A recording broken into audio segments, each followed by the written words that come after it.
Music by Shams Jamil.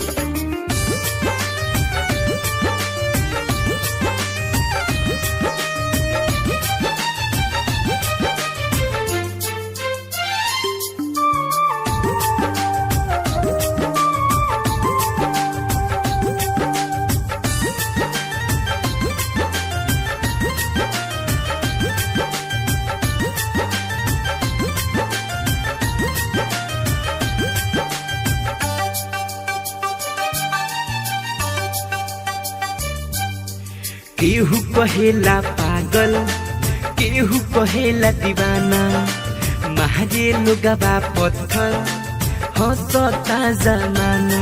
नाता दोसारा से नाता दोसारा से जोड़ ले बारू, आज पागल को के छोड़ दिल बारू। नाता दोसारा से जोड़ ले बारू, जान पागल को के छोड़ दिल बारू।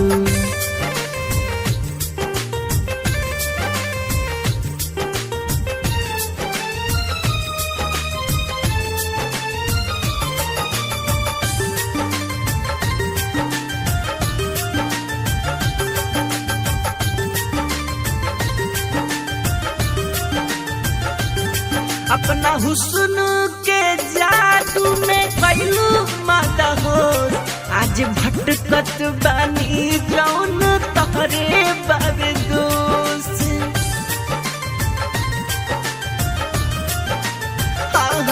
अपना हुस्न के जादू में कैलू माता हो, आज भटकत बानी जौन तहरे बाबे दोस्त।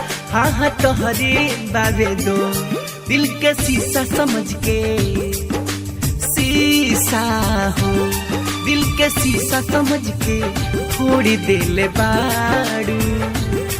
यार पागल को के छोड़ दिल बारू, नाता दोसारा से जोड़ ले बारू, जान पागल को के छोड़ दिल बारू।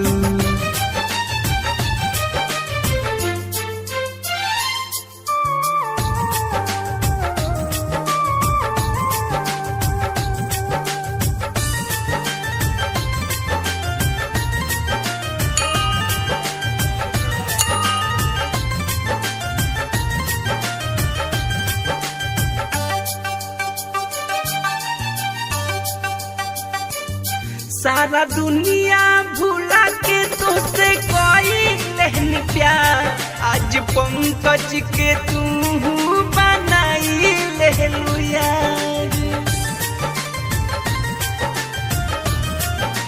हाँ सारा दुनिया भुला के तुझसे कोई लहन प्यार, आज पंकज के तू बनाई लहलू यार। हाँ बनाई लहलुया आशिक राज से मुहावा हो, आशिक राज से मुहावा मोड़ ले बारू।